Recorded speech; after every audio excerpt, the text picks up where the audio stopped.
episode of Dear Showrunners. I'm your girl, Jo. I'm Em. And this is a podcast where we talk about TV, and a little bit of life. A little bit of life. So, as always, we're going to start off with Queen Sugar. Yes. And then we'll talk about Insecure. And then we'll go into a little showrunners of the week and some news, some upcoming shows to have. Mm-hmm. So Queen Sugar was Wherewithal. Yes. Now, just started off, it was my favorite episode. It was quick. There were some favorite moments. Yes. I had a lot of touch my heart moments. Yeah. And a couple of touch my pearl moments. I would say it was a lot of explanations in this episode. Yeah, it was a lot of stuff that I was like, okay, so we were trying to figure out like how was the order of who was the oldest sibling. So it pretty much been confirmed that Nova is the oldest and Charlie is actually the baby. Right. The other thing... Wait, was that confirmed? Yeah, because remember she was like, so when Aunt Vi was talking to her about her, cheating with a married man, she was like, so you don't think of... She's like, all this stuff going on with your baby sister, you don't think about that? But it can still be her baby sister as okay, a child. Okay. But still. So, I didn't get that, but we did confirm that. But we did confirm that her mama was a woman. Yes. I was about to say, did you peep that? Yeah. Okay, I was like, okay, we got to come back to that. Because she was like, my life was anything but sugar-coated. So that was interesting. But yeah.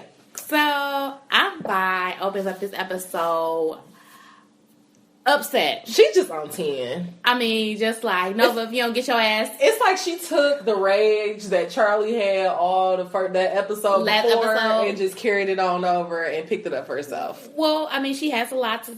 she has a lot to be angry about. She does. She lost her man. She's still grieving from her brother. Yep. And now we can't find Nova. She know where. Well, Nova's just being. I mean, Nova. Yeah. Not that she can't find. But the storm is coming. She ain't not answering the phone call. You know how parents or any type of older people feel about you not answering your phone when they calling you. But we did get some clarity on why that house looks like that. Nova rebuilt her house. Oh yeah, yep. Did you peep that? Because she was so mad with her because she said last time when Hurricane Katrina came, she literally had to break her roof to get out and sit on the roof of her house. Oh, wow. And she was there for a day. Oh, see, I missed that part. So she rebuilt in the night. Oh, okay. So that's why her house was I know she did say, it's ready, and she's like, and, I can go and rebuild again, or something like that. So I do remember her having that conversation. So I think that's why we get that visual of the one side of her house look crazy. Okay, that makes sense. And how she just took her house and rebuilt. But that's crazy. Yeah. So now I know why Aunt Vi was so nervous and so on edge about her. Get your... Yeah, because she remember what happened last time, pretty much. Yeah. And so Aunt Vi, I mean, she was just on edge about everything. But her and Darla, she was like, why is that bitch in my house? Yeah, she first of all, and it's crazy because Aunt Vi has always been this fun-loving character, and she's always just kind of been that understanding and that mature ear. And then even though this storm is clearly coming, she had no fucks to give for Darla. She just was not playing that. I don't care where she go, but she can't be here. She said she like an elevator. She like a elevator revolving door. She can revolve her ass right on outside. I said.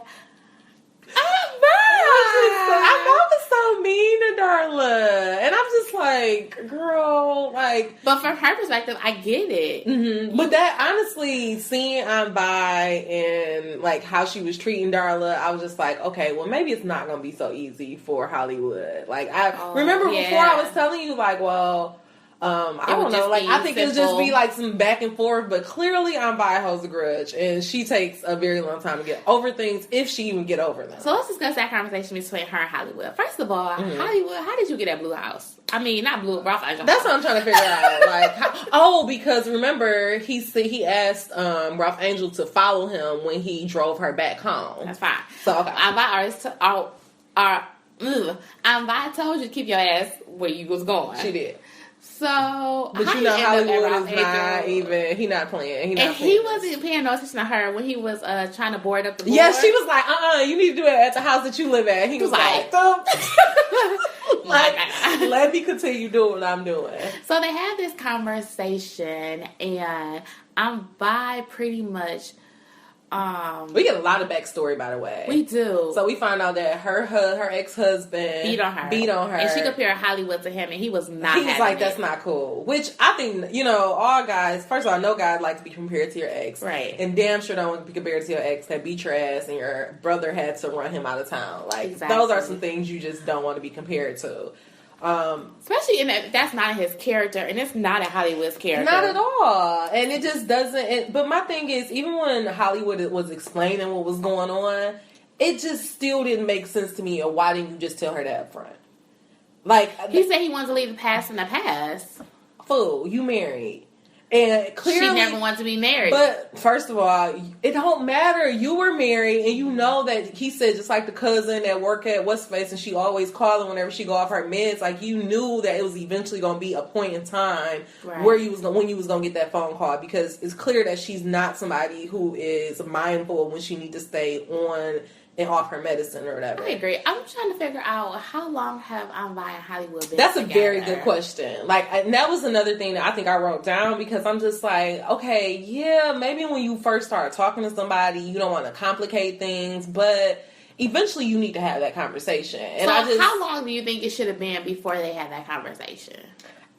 You damn sure shouldn't have went to a year. Like, that, to me, that's way too long. Like, I feel like maybe 6-month mark, because now you really know a person, y'all really spending time together, y'all really, really are starting to develop feelings, and I think that's time where you need to start letting some stuff that can potentially come up, some skeletons that may pop back up, just say, hey, I don't want you to be sidetracked, and I don't want you to think that this is not true, this isn't real, but I have this situation. No, I agree. I want to play I just could not, like, I just don't, to me, it's just so out of his character, and, like, even when he was explaining it, I'm like, what?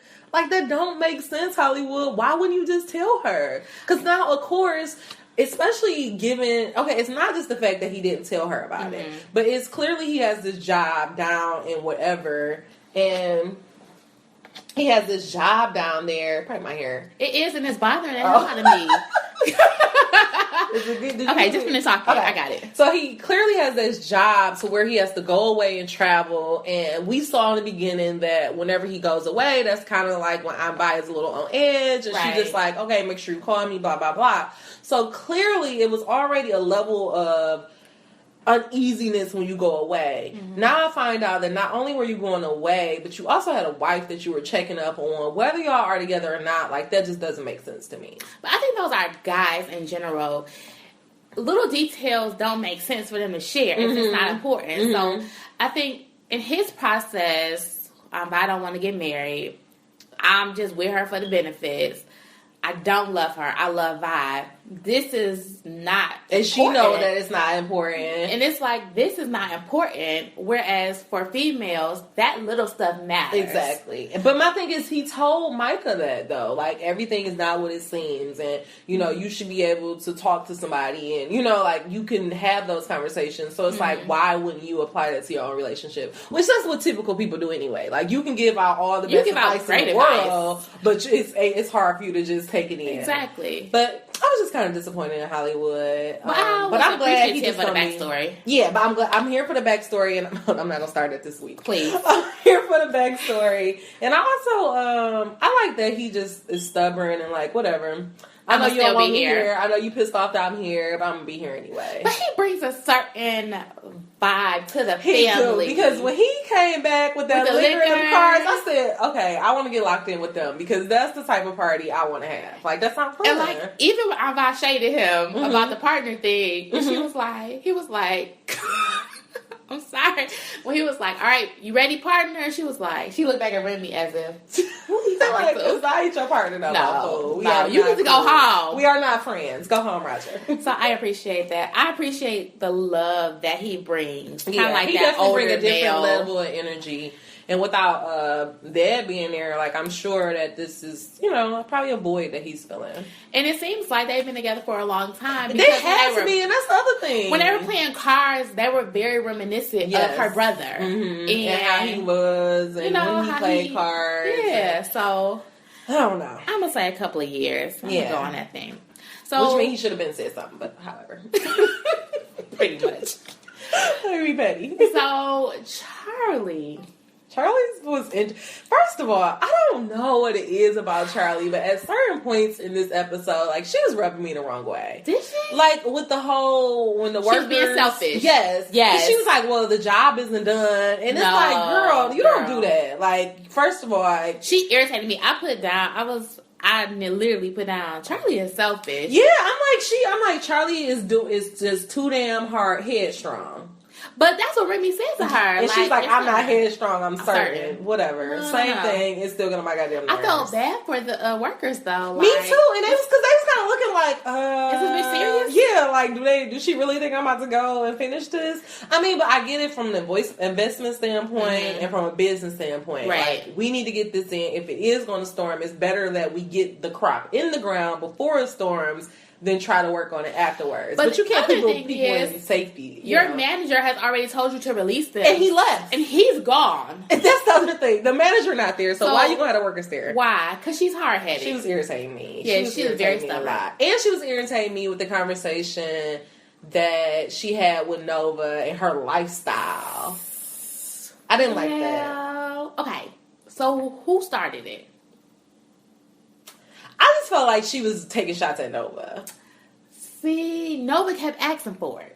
How? She was talking to Micah. No, but Nova, like, when they would talk. Oh, when she was, okay. Yeah, when they would talk, Charlie would kind of push it to the side, knowing that everybody's in the house. I'm not trying to have this argument with her, but she would keep pushing it. Like, just say whatever you gotta say. I mean, but the thing is, if somebody being passive aggressive to you, like, especially if it's your sibling, it's like, okay, what the fuck do you gotta say? Like, just say it, because I know you got an attitude. So then when I say it, don't be mad. Okay. And she was, like, Nova just was kind of like, oh, shit. And then Aunt Vi came and checked her. Because she checked her. But I mean, from a mother's standpoint, I think a lot of people are like that to the fact where if they work really hard to get their child out of a certain situation, even if their life has changed as far as, like, you know, the mother and father break up, but they can still afford that lifestyle, there's no way that they want their child to go back. And I think that's where Charlie is. Like, I get it, but I'm not trying to have my child go back and living with you. You sell weed out your house. You write these stories. He stole my $10,000, and I'm still pissed about that shit. But I mean, I don't think she wants her child to go back. But if that's how Nova makes her living, like, I think. Okay, I'm taking it from a standpoint of, like, Nova as a person and Nova as an auntie and what she do for a living. Like, that's just what she does for a living. So it's like you want to hold her accountable because but I think she sells weed. Like, I think that's Nova, just what she does. If we looked at Nova as just the auntie, I think she's a great auntie. Yeah, I feel like she's encouraging him and everything. And not only that, I think she would show him a different side. Which I think he needs because he's very naive and he's very sheltered. So I just feel like Nova will open his eyes and expose him to his culture just a little bit more because at 50,000 feet in the sky, I don't think he knows anything about what it is to be a black man. I get it, but that's still her child. And I get that. And I also understand where she was saying, like, well, I'm not trying to get my son, like, picked up or, you know, put in jail or anything like that. So, I mean, I get it, but, Okay, so with the Calvin thing, do you think that that is something that Charlie has been harboring for a long time? Because did she just find out though? Not the situation per se. The bigger issue of marriage, and how you value it. Exactly. I mean, but having the fact that. And this is assumption because we don't know that her mother was the other woman. Yeah. So she grew up. She probably has a complex about that. I think it's something deeper than just the fact of you had an affair. But I think. Well, I'm glad you kind of said that because now that's giving me something a little different because I think that's why in the beginning I didn't understand like why she was so certain that well, my man didn't do that. Like I don't need to check it. Like she did check it, but she was like. Poof, like he's not on there, and maybe it's because she do kind of have that background, and they probably had those conversations 1,000 times, of where you know she knew what her mother been through and how that kind of messed up her dynamic, probably with her brothers and sisters, all that stuff in their household. And I think we get to that on the next episode because on our preview, you see her and Nova having this conversation, and Charlie saying that she ruined this other woman's life, and Nova saying you had a card to play and you played it. So I think that'll be interesting on really what that conversation is about. Yeah. What I do enjoy, though, is that even though Nova and Charlie had that conversation, they kind of learned to they have an argument. Yeah, they let it go, yeah. And they let it go. Yeah, because, they had to stay in that damn house. So it's like, either we going to sit here and be mad at each other, or we going to find a way to enjoy it. I really did enjoy it. I'm glad that you kind of brought up all that stuff, because it kind of just... Now it lets me know, like, why she has such a no tolerance to it. And it's just like, we're over. We're done. Like, you saw her this episode. Like, I'm not wearing my ring. Oh, she came on out of this ring. So this is my assumption, because I've never been married. But when a woman takes that has to be a big deal. Like, because remember how she was looking at her hand? It's kind of that final... It's like an acceptance. It's a letting go. It's a moving on, I think. Because when she first took it off, she was really hesitant, but she took it off. Mm-hmm. And then we see her, because we see this ring 3 times, so it's a symbolization for something, and I can't tell you what that is. But then the second time we see her, and she's kind of looking at it, and she leaves it out, but she leaves it on her dresser, kind of like... And then she looked at herself in the mirror, like, who am I now? Like, exactly. Can I do these things? And then I think the third time when she put it away... It was kind of her maybe letting go, like giving her permission to go down there and sit on Remy. I was all snaps about. Like, that looked like such a warm, like, and it looked so personal. Like, they looked so comfortable with each other. It was super intimate. It was for me to just like first of all, Remy, would you sleep? Because I feel like you was just waiting for it. He was like, "Hey, girl, I knew you was gonna come outside." Like she just, it was no talking, no talk, nothing. Because I think they were about to kiss before, right? And but they had that moment earlier. Yeah, they kind of just looked at each other like, let me walk. Like Remy, like, "Oh, girl, if you don't get away from me, like you don't get God." And then she just, she took the ring off, she put it away, and she was like, "Okay." Okay, and I think that was her past. Yeah, I think this was her saying, okay, like, this is my situation now. This is where I am. And I'm physically, and I'm ready. And mentally attracted to this man. For real. Clearly there's something there. Clearly. I enjoyed that scene so much. I was like, I wanted more. I did too, but it was perfect. It wasn't like this big scene. Yeah, like this big kissing. It was just perfect for the moment. Because we didn't even see them. Like, you didn't see them kiss. You didn't see nothing. But you just saw the closeness. And it was just, I wanted to be in that place. I know. Could I just get there? Like, it's nothing like just being held. Like, especially because I think it's like a double meaning of her going to him and being held that way.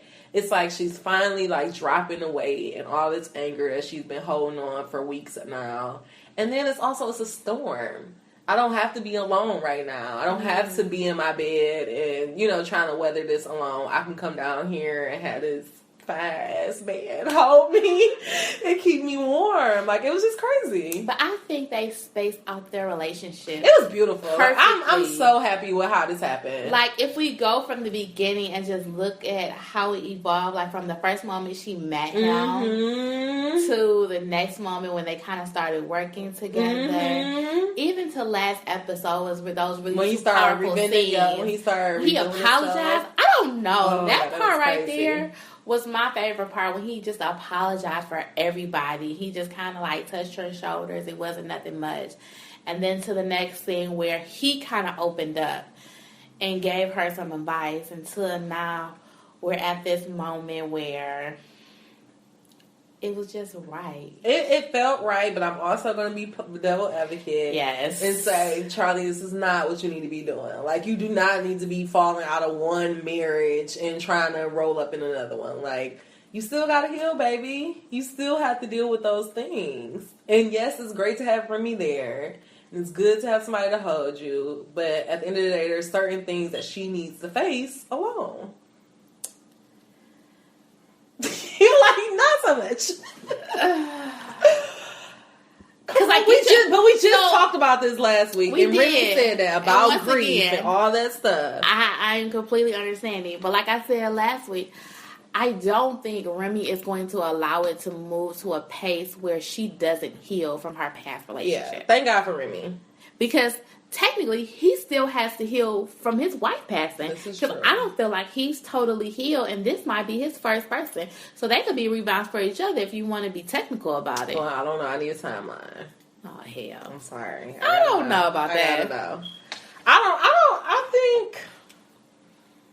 Well, we don't know how long his wife been dead, who knows? But it's been a minute. I just think I like how it naturally happened. I like how it wasn't this big. They're not forcing had the music playing and close up on the faces. Like, I'm just glad like it was a natural way. And to me, I felt like the show ended naturally. Like, it was after all of this storm and all of this stuff preparing. It was like everybody just went to sleep. So I don't remember what Oprah said about what did she say previously. Before Queen Sugar came out, and she was talking about how the intimacy make her want to go in the bed with Stephanie. Oh yeah, let's. But I get it now. Yeah, like because Ava are making these intimate scenes like shit. It definitely made me like I want to just my boo outside. Like let me just. I want to be like, where's my boo? Like where's my boo ass? Come on, where my boo ass at? Where's my boo ass? Yeah, that was good. That was so good. But no, I really enjoyed that scene. So, we kind of talked about Nova already. She didn't have much. She didn't have too much this season. Yeah. But, I mean, the only thing that I am curious about is, given that she knows the effect of, you know, what happens when a father steps out on his family, Calvin had very young kids. So it's just like how, like but again, like that goes into her character being so complicated. But it's really like I'm by like girl, like how did you consciously come to this decision? Like how did you figure? Okay. Yeah, you know, like how did you say that this was okay, or was it just something you didn't have control over? I don't know. I want to say it might be. Because I don't know how close. I feel like her and her father may have had a close relationship. I think they fell out when that stuff happened. And I feel like this might be her. What you mean? Like I know what I mean in my head. I'm not sure how I'm going to express it to you. Okay, well, let's just try. So the fact that her mother was cheated on, and if her relationship got strained, it may have been like her retaliation. Against her dad. Yeah. Okay. Or maybe, I don't know. In my head, I feel it, but... it could be like a real big retaliation of, let me break up this happy white home. Like, who knows? Like, it could be anything. Yeah. I don't know. Or like, she may not feel that her meaning of home may not be the same because her home was broken. True. By another woman, but you know how. So to think about something else in this place. So a girl without a father can go one or two ways. Yeah, either she gonna fuck everybody. She can move on and be like, okay, you wasn't there. However, I'm still doing me. Or she could fall victim to that and draw for attention. And I feel like she had two roles to play, whereas she could have been headstrong, kind of like Charlie, where like, no it's nonsense, no go, or it could be like, well, whatever, I'm gonna do what makes me happy. Exactly. So I guess that's what I'm trying to say. And I don't know, that could be a part of it. That's fair. It's interesting, but something to think about. You see, clearly she wasn't trying to go to Chantel's house because. That was a no-go. Said, I'm not a 2-week... What did she call it? She said a 2-week move-in, but that's what they be saying. When Crystal always be talking about lesbians on the read. How they move so fast. They be moving fast. Yeah, so... Yeah. That just remind me of a conversation I had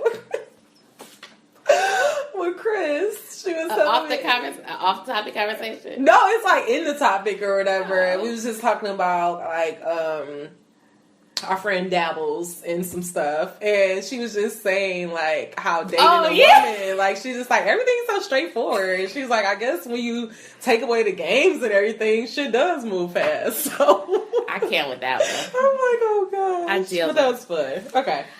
Okay, so we got a lot of Blue this week. Blue is just beautiful this week. Isn't he? I love him.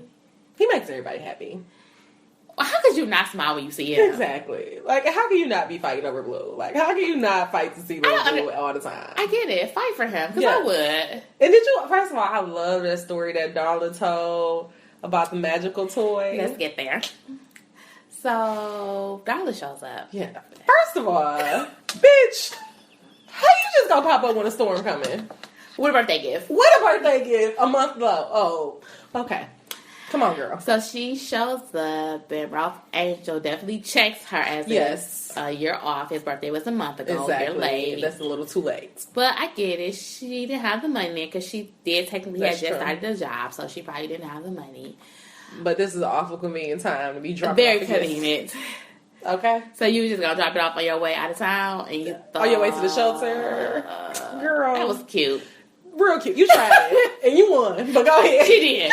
She won. She executed that well. So pretty much she shows up and Ralph Angel sees how happy Blue is, and it's going to break his heart. You know how he is about his baby. He's just going to let him do what he want to do. He's going to let her come. Mm-hmm. So he tells her to get in the van. And I thought that was cute. Pops, I love when he called him Pops. He like, Pops, I got it. Oh, he is so cute. He was a perfect when cast. When that storm had, like, sorry, he's like, Pops, come in. Like, Mama was sitting there here. Like, Pops, get your ass in here. The storm getting serious. So, Darla comes, and that's when Aunt Vi goes on 10. Yeah, because Aunt Vi was clearly not in her fan club. She was looking at her like, it's bad enough Hollywood here. I don't know about you on top of this. No. But did you notice that they, until the very end, like, they was out of each other's hair. She went right to Blue room. She's like, I'll go up there with Blue. I ain't got nothing to do. It was like, to me, it was kind of like they were like on a whole other world. But I think that's how she wanted it, because she hasn't spent that much time with Blue, and Blue doesn't get a chance to spend that much time. And he loves his mom. He clearly loves his mommy. It's nothing like a child. But just like the daddy said, a kid gonna always want their mama. True, and that's what he was trying to get through the Aunt Vi, and she was just like, I was with Ralph, like, and again, look at my boy, like, he is just getting so much better every week, and he was just like, Aunt Vi, stay out of this one, like, I got it, and she was like, nope, but it's like, you have to, because just because you have a hard time with forgiving her for what she did, this little boy, he don't know what she did, right? And if he does know, he's putting it in the back of his mind. He's not trying to remember that because he wants his mother. And you can't make him stop wanting his mother no matter how much love you give him. And not only that, but Aunt Vi, you've already talked about this pedestal that he thinks he's on. So he's trying to be stronger. Let him be a man. Yes. Now you have to let him. Let him be a man. You have to let him. So Darla tells this story about Oscar and Olivia. Mm-hmm. So is that Ralph and her? Yes. Okay. And about this magical toy. Which was Blue Blue. My baby. And so pretty much it's probably telling Blue the story between him and his mom and how they probably were best friends. Yeah. And then Ralph had to go away to jail. And she got caught up in the wrong crowd. Right. Yeah. And I thought it was so powerful that he said, well, Mom, was your friends being mean to you? And she said, no, Mommy was being mean to herself. Yeah. Like, my thing is, like, we don't know her from the past, but to me, okay, in the beginning, I was kind of like, girl, you just trying to come back any way you can. But to me, it seems like she has a real redemption. Like, she really, really feels bad. We got her story on this episode. It's like she really genuinely feels bad about what happened to her and how far she has come. And she's not blaming it on anybody. Like, she is taking this and saying, look, this is something that I did. This is a choice that I made. And I'm just trying to pick myself up from here. Like, I'm just trying to make myself better. Yeah. But Aunt Vi said, you come back 18 years and tell me you've been clean. She like, 18? Oh my God, 18? Aunt Vi wasn't playing, but after Darla said what she said, I think Aunt Vi needed to go sit with that. Yes, she did. Because she just walked away and she didn't say anything. But I think her apology was very genuine. Yeah, and it was very heartfelt. I cried. I did too. I wanted to cry at work. I was like, I watched that work. And I wanted to cry at work, but I was just doing I was doing that. But then, like, again, Hollywood just coming through and being that man that every woman needs. And she was like, you didn't judge me. You just you covered didn't me shame up. me. You covered me up and said, "God bless you, child." I'm like, high five! You don't marry this damn man or kiss this man, girl. And she was, she said she was a She lot of said big so words. much. Yeah, she said so much. But I was with every emotion, and She played the hell out of that scene. yes. She did that so well. But even before there, I really like that story. I just like the story, and you can tell like Ralph Angel was listening to the story, and I just knew that it's so much love between these two, and we knew that it was love between them because of how deep he tried to cut her when they were in the parking lot. Yeah, I really would love to see like what happens and how they evolve from this night and what happens the next morning. Yeah, I think that's going to be important. Because I think they can help each other. Like, because they're both, if you want to be honest, like, y'all both are trying to rebuild. Y'all both are trying to get it together. But I think they need to rebuild separately. And once they get stronger, they need to come back. Not so that's much. How you feel about what's Yeah, That's how I feel about them. So, no, because, like, their issues are, I want to say not deeper, but Darla has to really come into her own and begin to love herself. Mm-hmm. And she's dealt with addiction. And addiction is like, what did Jay say? It's a hell of a drug. There you go. There we go. So, I mean, it is like addiction is a hell of a drug, whether it's drugs, sex, and you can easily replace alcohol, one addiction with another. So you don't want to replace that the with drugs her with being Ralph clicky Angel. with Ralph Angel. That's true. So I think that she really needs to like get herself really strong. But in the same sense, it doesn't seem like she had that support system. Like, who's helping her? Like, because clearly she was going to a shelter if she didn't go to Ralph Angel and them house. Mm-hmm. So my thing is, even though she's also trying to get better with, her addiction and overcoming it, it's like a key part of addiction and staying sober and sobriety is having a support system. Well, I think that's where Blue comes in. But Blue is a baby. He can't be her sole support system. But to keep her like humble and to keep her focused, mm-hmm. because if this is my child and ultimately I'm getting clean and I'm getting better so that I can be a better mother for my child, me being able to see my child is going to keep me in check. Like, okay, yeah, I can't fall off because mm-hmm. I want to be here for my child. Mm-hmm. So what if you have those nights where it's just unbearable? Would you call her out? Like, it's like she has to have a support system. Like, you can't do things without a support system. But obviously she's been doing it now without a support system. And we don't know that she doesn't have one. Mm-hmm. She could have what they call like an AA counselor. Just because you was going to a shelter don't mean that she don't have nobody. Close to her. Like, if Ralph Angel was her best friend and this drug pretty much backed them apart. Right. So it means she by herself. So how is she supposed to get better all by herself? I mean, she's doing it now, but I just feel like she needs support. Like, I just feel like she needs support. Like, I'm not saying that. So you think she's needing, like, family support? Yeah, like, I'm not saying that her and Ralph Angel need to get together in these next 2 episodes, but I do feel like she needs to be able to see Blue on a semi-regular basis. I think it makes her better to just be around Ralph Angel. I think that's a lot to ask from Ralph Angel. Yeah. And his family. Yeah, especially on Vi. Yeah, because until they can forgive her mm-hmm. to be a support, I don't think there'll be a good support. But how would that help? How am I helping the situation if I'm never around? If you never see me, like, how do you know if I'm getting better if I'm not around? And that's the reason why I don't like her, because she said, well, she used parenting like it's convenient and she want to pick it up when she don't want to. Well, now I'm trying to be more consistent. Now I'm trying to be in my child's life, but you're making it hard. I mean, you can still come around. But, I mean, I'm saying, as far as we're talking about as a support system, mm-hmm. to ask for I'm not I'm just talking about strictly Ralph Angel and Blue. Because that's her family at the end of the day. But I feel like Ralph Angel still has his own battles that he's dealing with. And sometimes it's not, you can't give your all to somebody else unless you have it. This is true. So I don't think that's a good support system for her. I think she probably does have a counselor or somebody that she could probably talk to when she has those moments. Mm-hmm. And that's what those people are there for. But to say that Ralph Angel needs to be her support system, I don't think that's fair to ask of him right now. Mm. I don't know. I just feel like sometimes people can get stronger together. And it's possible. Because I feel like what the whole issue with Ralph Angel is him feeling like a man and feeling wanted and all the, like that manliness of it. And if he does have Darla, that is going to be somebody that's going to look up to him and be like, you are the man. You are trying. And like, just for when he's frustrated or feel like he can't talk to his sisters, I'm sure it would be nice to have, a female to talk to about it. But, that's just my thoughts on it. Okay. We agree to disagree. We will. Because I just don't think he's there yet for her. Now, eventually, yes. But just right now, I just don't think that he's strong enough.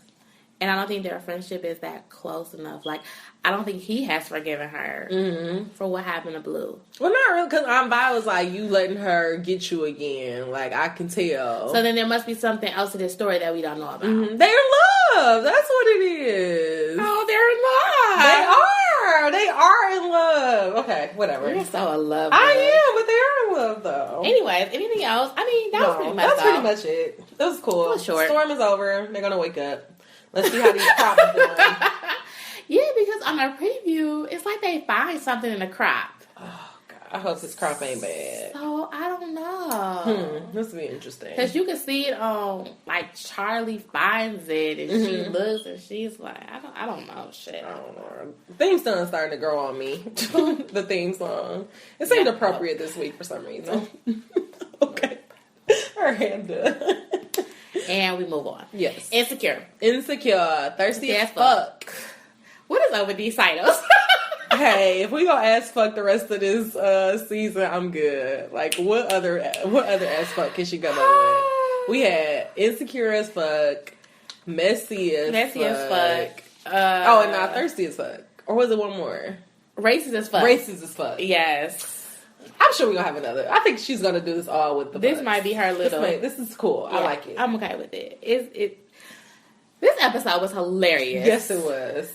It was really funny. From old girl at the beginning. She was like, and I was like, well, you gonna have to show me the things. She was like, they weren't ready for your girl. She better just go ahead and tell them how her the court kids. Case went. Oh my gosh. So that's a no. No to Drake. You absolutely have worked with Drake before. To this mirror talk with her and then Molly coming in like, what the hell are you doing? Like, it was just hilarious to a broken pussy and all the kids that seen it. Oh, damn, Miss Issa thick as fuck. What? Broken pussy. But then they already know the words. Right. But that's how kids go. You can find stuff. And we learned the words pretty quickly, so broken pussy is just one of them things. So the show first starts off with this shower scene. Let me just say, thank you, Issa, for having a realistic shower scene, because I have never been in the shower with a man and felt sexy. Like, it's just too much shit's going on in that shower. Like, you trying to maneuver, and then if you're a black girl, all your products is there. Like, it's just too much going on in the shower. And I'm just tired. I swear, I remember I used to be like, oh, I can't wait. I'm being in the shower. No, because you don't want to get your hair wet, so your head out the window. Like, it's too much. You got black girl problems. It's like too many black girl problems. So thank you for a realistic shower scene. Yeah, that shit was hilarious. He's like, oh, it's hot as hell. She was like, wait, that's my conditioner. Like, that's a good stuff. Products be falling. It be slippery. You don't get your hair wet for real. Like, it's just, thank you for that. I really appreciated that shower scene. It was good. That's the shower scene. And thank you for letting us see his booty. Whew. That thing was toned. It was cute. It was nice and toned. Yes, it was. So what happened first? After the shower scene? Oh, wasn't it Molly on her dates? Yeah, it's being clingy. I'm like, Molly, don't be that girl. She was that girl. Like, first of all, for everybody who doesn't know the rules, this is how you do. You have to play it cool in the beginning. Like, do not be sweat. Now, if he said, I just passed out and fell asleep, fine. Move on. Oh, it's just the little things. No, bitch, I don't want to call you back. Because now I got to call you as, is you my mama? Clingy tendencies. Too clingy. She is way too clingy. But we noticed that from when, what was that, the first or second episode? where she was texting old boy and then he told her. Like, she just has an issue. Like, she tried to move way too fast. And I think that happens a lot when you have, like, this timeline and this story that you have in your mind. So you're pushing everything along instead of just letting things happen naturally. Molly was irritating me on that one. Yeah, but I like the fact that she stood her ground kind of with old girl, but she kind of felt bad. But she tried. She just left her there, though. And that's the thing. Like, she did try to give you, like, the cool warning of just being like, girl, chill out. Watch out. She took the high road and was like, look, I'm not... And, you know, you can't knock her. Like, if that's how she got the job, but it's like... You kind of gotta blend it in and pull it in when you're in these corporate environments. But the way she rated to her boss was super. She did good. Like, she was just like, I don't want anything to get lost in translation. Which means I don't want to bring my black girl problems in here and just tell her, you need to tell her. But it's like, okay, so you went from wanting me to have a simple chit-chat to now she in a room with all the partners. You tripping. Like, that's too much. Because now you're intimidating Now I'm intimidated. Now I feel like I can't be myself. And Lord, we hope she still got a job after this. She felt bad leaving. She did leave. Did you call her Dada? Did she say you called me Dada or Day? I feel bad for her. But she tries to help your ass. That's all I can say about Molly. This is all I'm going to say. If you are new to an environment... And yes, like we said last week, because she don't know her like that. But it's like, if somebody has been there before and is kind of trying to extend you an olive branch, come down a little bit. Like, they may just catch you off guard. But then you got to think about it. Like, well, she worked here. I'm just a summer intern. Obviously, there's a reason why she told me to act, like to just tone it in a little bit. But then also, I think on the other side of things, you don't never know anybody's intention. True. And so, even though we know that Molly's intention was all good, she may not have known because she has probably never got that feedback. And I think that was her stand. This is how I got This is how I did. I've been working. I'm the top of my law review. All I'm on this. I'm on that. Nobody has ever talked to me about this, so I don't feel like it's a problem. And I don't know your intentions, so I'm going to keep doing me. Yeah. But now you see that it's a big problem. Right. It's a huge problem. But my thing is, like, when stuff like that come, even if somebody can tell you something, you can take it and then decipher what you want to do. What you want to do with it with yourself. Yep. So, like, we could have this conversation, great. And then just take a couple of days, maybe try it out. Try to figure out. Like, let me just see how this works. But clearly, Rashida was in there holding court. Being super loud. She was being the ghetto bitch. She was doing too much. Like, she was doing way too much. Like, it's one thing to like show your personality, but it's another thing to be like, they don't know who this is. Like, come on now, girl. Like, ain't nobody else get it together. Come on now. Keep it cute. Represent. Keep it cute. Sometimes that's why everybody needs a little bit of HBCU up in them, because, honey, you know how to turn it on, turn it off. That's all I'm saying. And Molly has it down packed. Yes. So, speaking of Molly. Yes. Even though, like, clearly she doesn't have a problem with multiple dates, like, or dating multiple people, just not with Renaboo. I just don't appreciate this. I'm still in my feelings. I'm still in my feelings about this. I really like him. I did too, and I feel like they made a good balance with each other. And they complimented each other very well.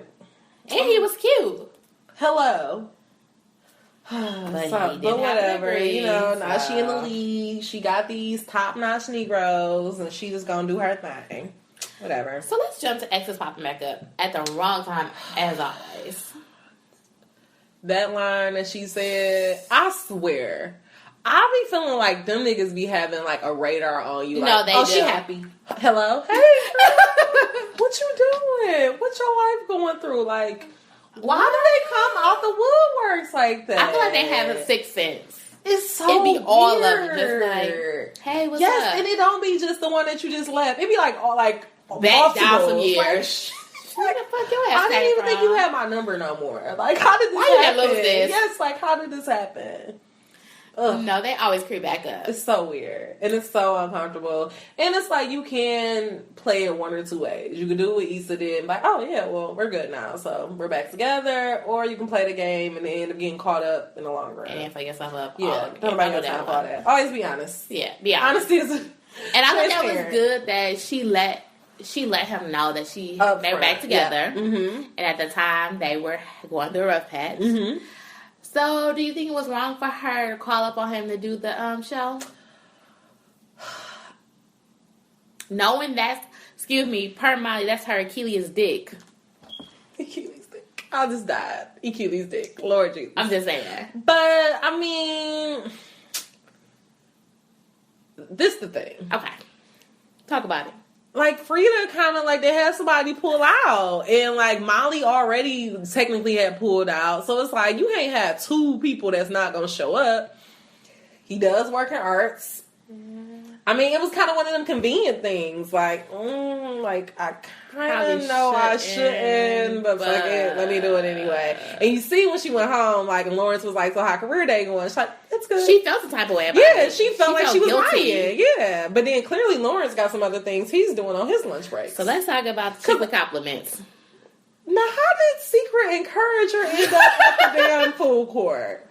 Now, how'd she go from the bank to the food court? But Secret Encourager popped up with the Ghetto Girl lunch and hot sauce. First of all, when are we putting hot sauce on kale?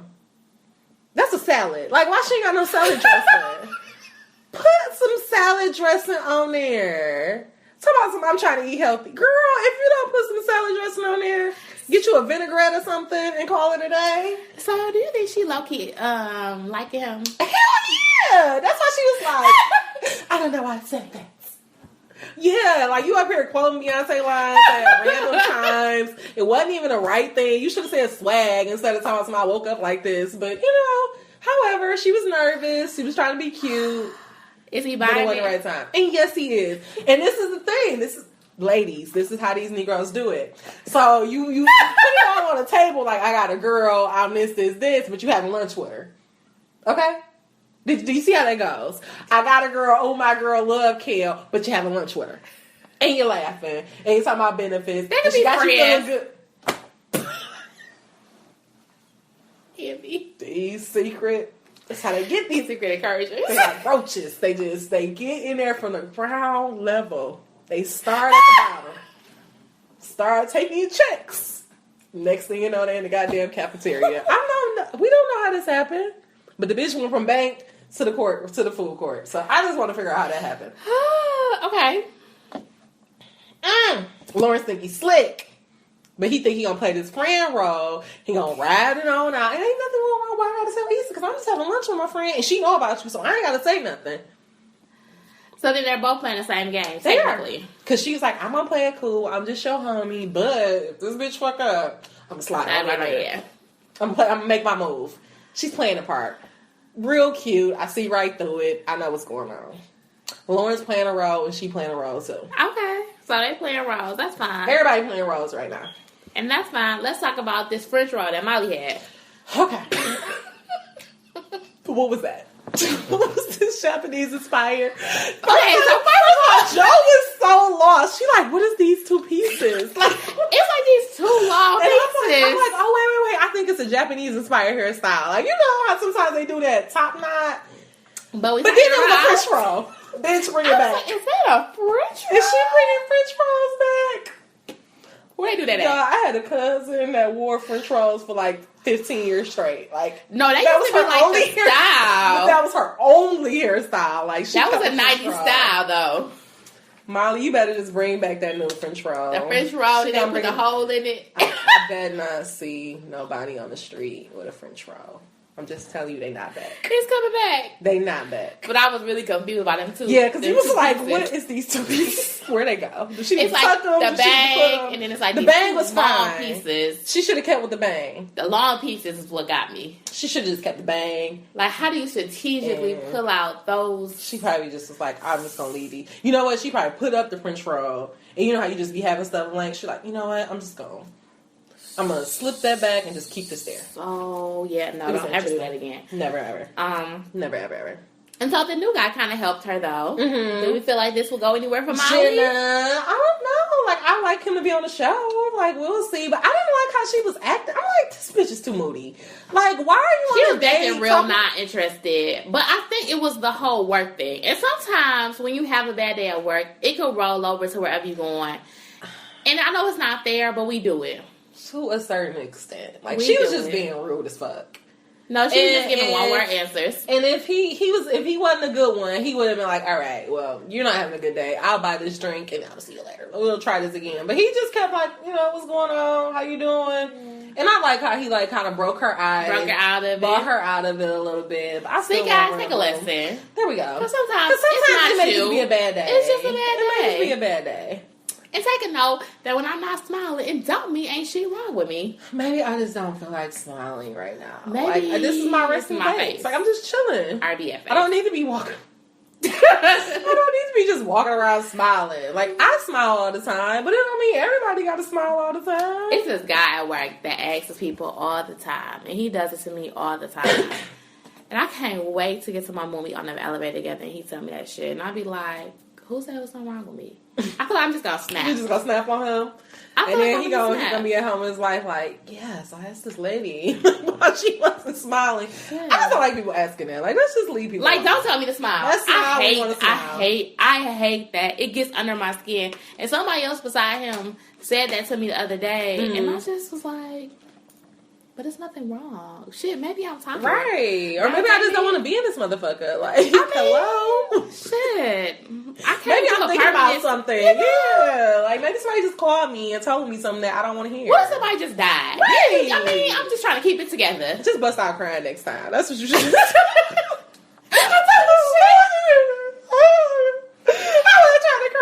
Like, that's what you should just do. Make people feel uncomfortable. I'm just saying. Yes. But yeah. So this ending of this episode with Molly having this fantasy about, what's his name? Oh, no, Issa had the fantasy about David. What was his name? Daniel? I can't remember. Someone with a D. D. Mm-hmm. Having this fantasy about him. Mm-hmm. But then Molly coming in kind of checking her like, so does Lawrence know? Mm-hmm. How did you feel about that? I think so you gotta remember, like, Molly is looking at things from a have-not standpoint. What she wants is to have a relationship. What she wants is to have that security of what Issa has. So anything to put that in jeopardy, she just like, what the fuck are you doing? Like, it don't make sense to her. So you gotta think about it. Like, that's what point of view she's always looking at it from. So that's why she constantly trying to remind, like, remember with the dating apps, like, girl, you're not ready for this dating app life. Like, you don't want to be out here dating. And, like, because sometimes, you're single, like, when you be in a relationship for a long time, somebody, you kind of feel like you may be missing out or something. Or you think, like, oh, well, maybe I want to get back out there. And your single friend be like, girl, these niggas ain't. Yes, stay your ass in that relationship. I would have said I was just on the, I want to say I was just listening to the radio or an interview or something where somebody was like, if you got a good man or half of a good man, hold on to him. Because my somebody say all the time, like, I feel sorry for you and my daughter. Yeah, they do say that all the time. Like, I have a lot of older women who tell me that, like, I could never date in this day and age. Like, because there ain't no dating, first of all. It's fucking half the time, and she was nobody like, want to just get to know you. I just don't know. She was like, I feel sorry for y'all. I was like, I feel sorry for myself. Shit. Yeah. It's rough. It's really bad. It's really rough out here. It's rough. I'm hanging on. Like, yeah, hang on. We'll be fine. Good. Because we ain't going nowhere. This shit out here is for the birds. It's crazy. It's intense.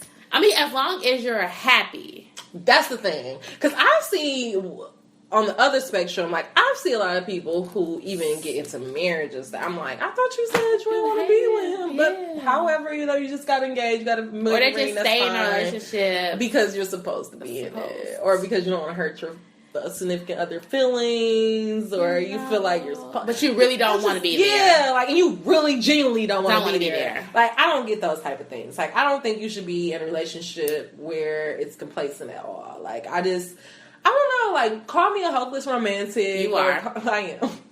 Or anything, but I just feel like you're supposed to have fun in a relationship. Like, it's supposed to be, I mean, of course, it's not going to be like that all the time, but you should genuinely like who you're with. Yeah. Like, you should still look at him every now and then and be like, shit.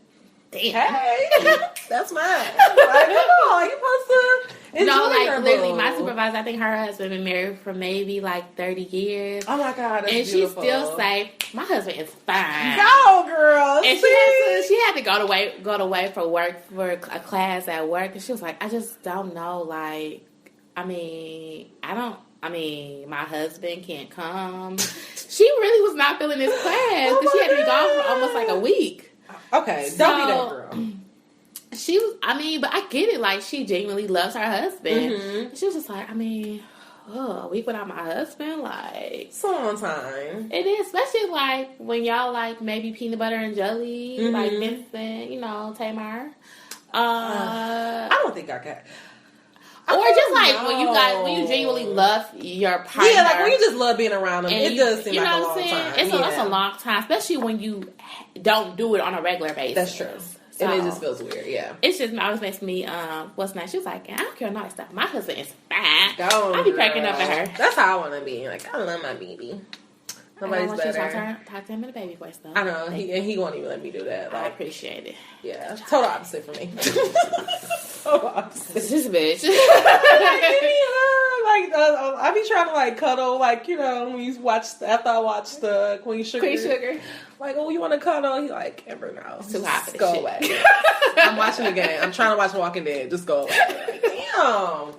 You know, every now and then. Whatever. Okay. It's good to have that balance. It's good. But I like that when you say Amadi's looking at it from a half and not. She is. Like, I get it. You just gotta, you know, sometimes when you don't have certain things, like, you just look at it from it. I'm not trying to hit home. No hitting homes. But, you know.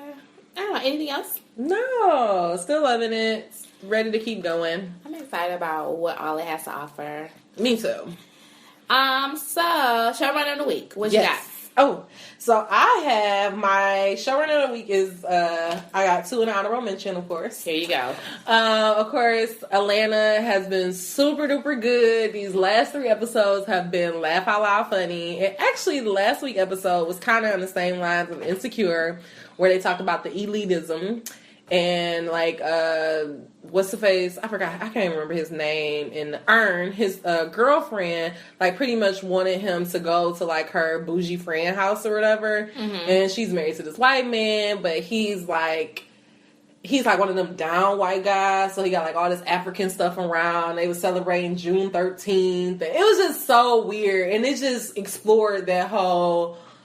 You know, when you get to a certain level, like how certain people act, and I think the lady had said this line of, either you can't be broke and, no, she like, you can't be broke and unhappy, or you, like, she's pretty much saying, like, you have to choose between being rich and sad, or broke and happy. Like, just, you know, and I'm just like, I don't feel like any relationship should be that way. Like, I feel like y'all should work it out between y'all two. Like, you shouldn't be with somebody just because he'll give you that elitism that you need. Okay. But it was pretty good, though.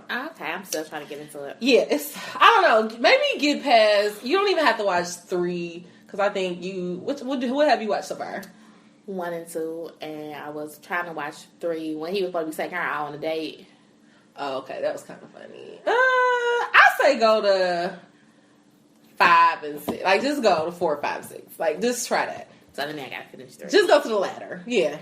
I don't know. It's good. I'm gonna try it. Everywhere I go, everybody talks about Atlanta. And everybody talks about it, and I'm like, just I love it. It's so funny. Okay. It's so funny. I'm gonna give it. Just gotta keep. Maybe I need to be high to no, drunk. Maybe I don't know. A little tipsy, probably. Probably okay. Watching a group of people. I don't know. It's hilarious. Second is How to Get Away with Murder. It's always super duper good. And, oh my God, like, I just felt like the world just swept on me, because now all of a sudden Laura lives with Wes, and I'm just like, Lord, when did this relationship happen? Oh. Yes, I was clutching my pearls. And for some reason, Wes is, like, kind of flying this year. Is he? I don't know where that's coming from. Like, because I never liked him before. Is this his 3rd year now? Yeah, like, I think season 3, I want to say. Nobody's got killed off yet? Well, that's the thing. Somebody's supposed to get killed off set. First, I thought it was going to be Frank. Now I'm like, if Wes is under there, I'm going to be really upset. Is Frank still gay? No, Frank not the gay one. Oh. Frank is her associate, right? Yeah, Frank is her associate. Okay. He kind of been killing their people left and right. Okay. But I forgot who the gay one is. I can't think of his name right now, but still super good. Michaela is killing it. I love it. Okay. Honorable mention is Good Girl Revolt. It's the show that just started on Amazon. And it's set back in like the 1960s, 1970s. So like that whole Mad Men era. And it talks about, it's actually based on a true story of News of the Week. I want to say that's the name of the magazine. And it's pretty much like, let me just show you how they had me fucked up before I started watching it. Okay. So the females are called the researchers and the men are called the reporters. And what they pretty much do is they research, do all the work, write it up, and then hand it to the reporters to turn in. I was like, no, that's not going to work over here. So pretty much like that. At first it was like, and the other thing I didn't like is the first episode, it was like not one blackface. And I'm like, okay. You know, I'm like, I'm going to give it one more shot. Like, let me try to get to the second episode. But if y'all don't pull out at least one blackface, like, I don't think I can stick with this show. Mm-hmm. And of course, a bad back bitch come in here and she's a lawyer. And she pretty much tells him like, honey, it is illegal for them to say that you cannot write. You have a case. So pretty much it's like about women learning their rights and learning how to stand for themselves in the workplace. And it talks about that, the dynamic of where these young girls were like getting married really quickly. And like one of the main characters, Patty, her sister had just recently got engaged in the second episode. And she was like losing it because she was just like, oh my gosh, she's so young and she just don't know what's out there. And you know, like she was really upset that she was getting engaged. And it just made me think, like, how far are we removed, really, from like this? That? Because it's like, that's still the goal for a lot of people. And the only goal. So, just something to check out. That's on Amazon. It just started off. Okay, sounds good. Mm-hmm. What are your showrunners of the week? So, y'all know I'm commercial. Mm-hmm. So, what was good? This was a rough week. Like, I had to watch everything on demand. Too. Because it was like between the World Series and these goddamn debates. I'm like, what the hell? Yeah, life has been going it's kind of weird. Yeah. So, I caught up on Grey's Anatomy. Oh, what you think? I'm okay so far. Okay. I'm okay. Last episode was kind of good because it was kind of funny because this one lady, she was older, and they called her Granny, and she was getting her liver transplant. Oh, that was so funny. Okay, I remember that episode. But then it was this other lady that came in, and basically she needed a liver transplant or she was going to die. Yeah.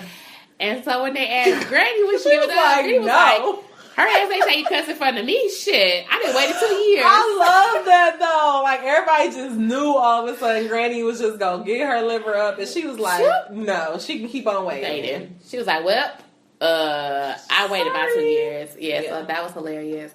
And then I was glad that Bailey stood up for Korea. Yes. But now I'm interested on what's gonna happen.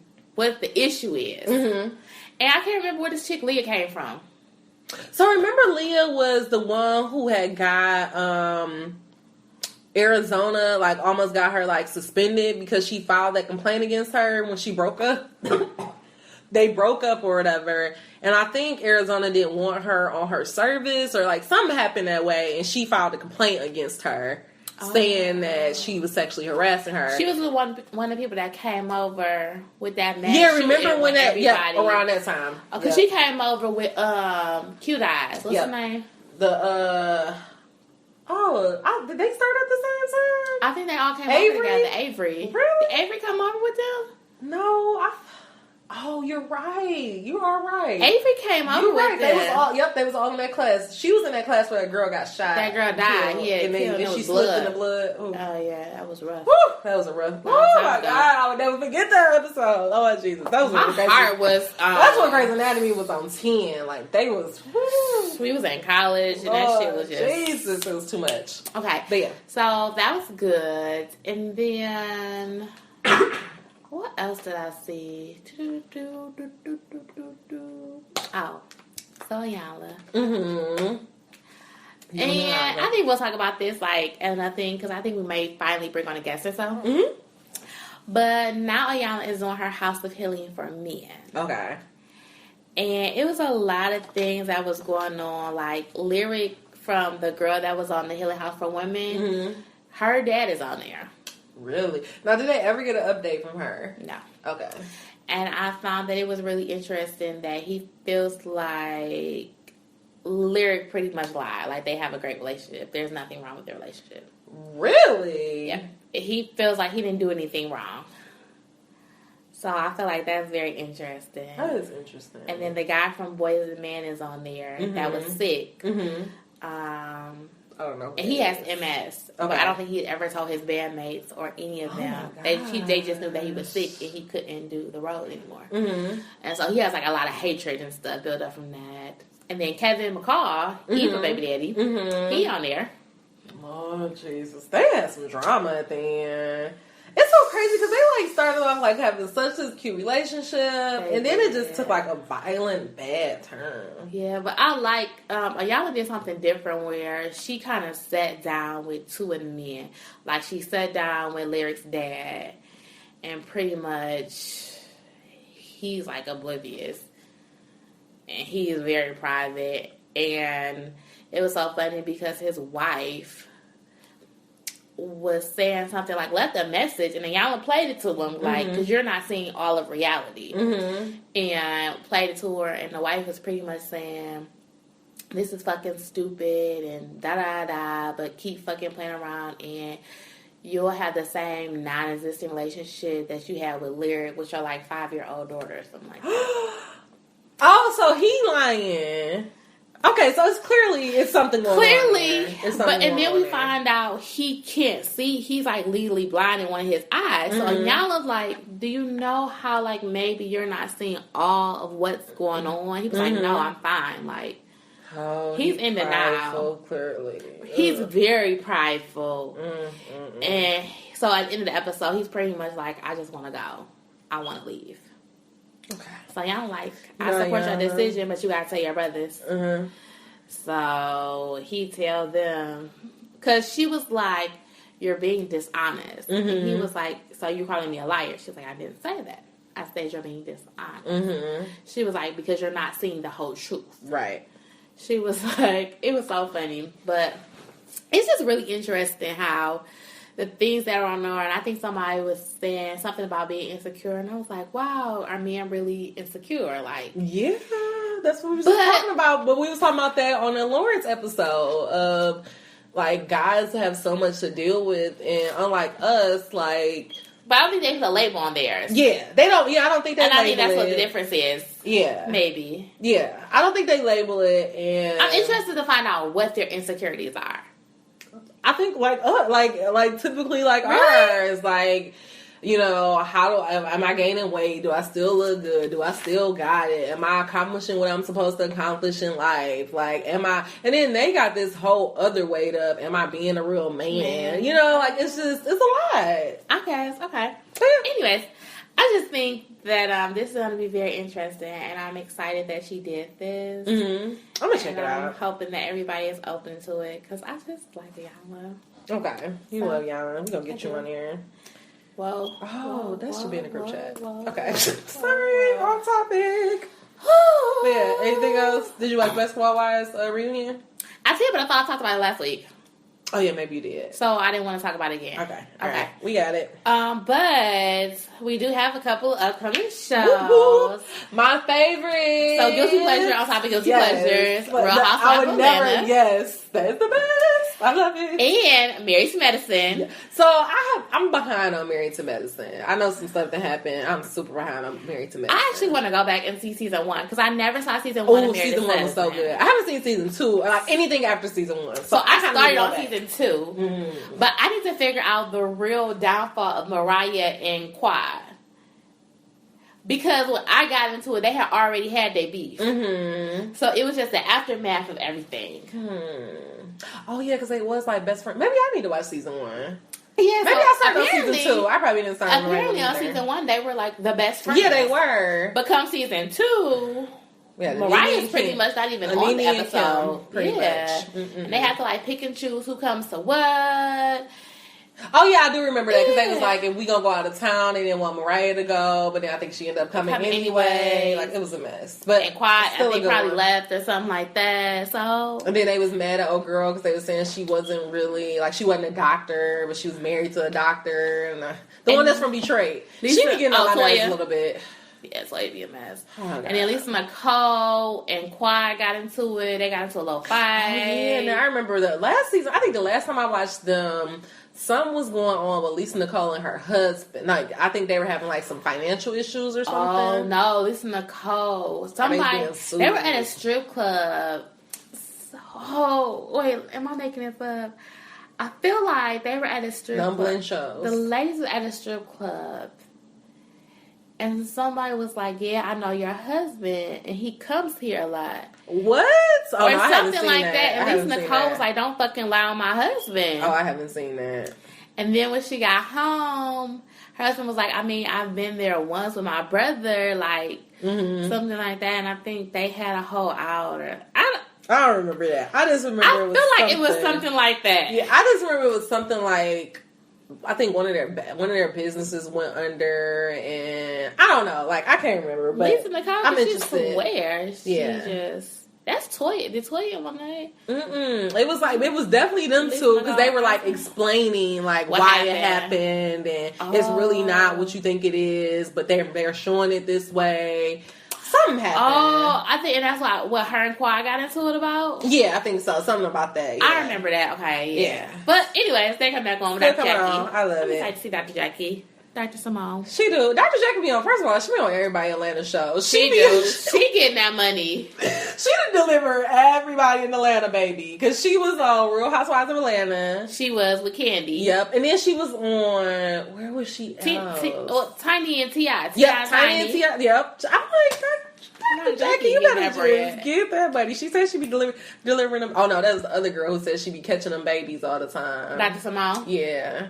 I feel like I would go to Dr. Jack. Even though Dr. Jackie had pissed me off about that weight thing. Like, I wouldn't fuck with her on that. But, I don't know. Because when she said that to that lady, I was like, that's why I hate going to the doctor sometimes. Because they always got to bring that up. Like, don't you know? Like, this not what I'm here about. Yes, just check my leave my weight. Yes. Make sure it's functioning, ain't nothing growing out of it, and that's it. That's all I need from you. But yeah. Anyways, I'm excited about what's going on. Real Housewives of Atlanta, is Nene coming back on this season? I'm so over Do we know? You know, she come back, leave, and come back again. I don't know. She probably pop up. Okay. Did you see her house? She did like a People's Magazine. No, you told me about it, but I was doing something I couldn't see it right then. I will say, go Nene. That's a bomb ass house. It's nice, and she said she decorated it, and it's beautiful. Is it? It is super beautiful. It's so nice. It can remind me of like a Kardashian though. Like, I think it was Courtney house a little bit. Oh, Courtney old house? Yeah, like where she had like all that like lawn, like kind of like a spa in the backyard. But yeah, but it's really cool. Okay. Yep. Any other news? No. Oh, news. So Queen Sugar is going to have a new director next season 2 because Ava, she's always working so hard for us. She's working on a Wrinkle in Time. Y'all, I've been looking up. I don't really know what the hell this movie's about. Wrinkle in Time? Yeah, A Wrinkle in Time. Like a wrinkle on your face. Yeah. Okay. It's clearly a big deal. Like, they keep announcing different people who are supposed to be in it, but I still haven't got the background on that. But I'll follow up on Ava to see what she's doing. Oh, but we're going to have this new lady, Monica Mercer, and she comes from Nashville. Have you ever watched that show? Nope. It comes on ABC. Kind of like a drama. Yeah, that's definitely it. But it's like a drama country singer show. That's what it is. So yes, good times. I'm sorry. I'm gonna go back real quick. Girl, did you see Blackish? Blackish. The part. Girl. How did I miss that? When I tell you, I was in tears. I was like in real life tears when I was watching it.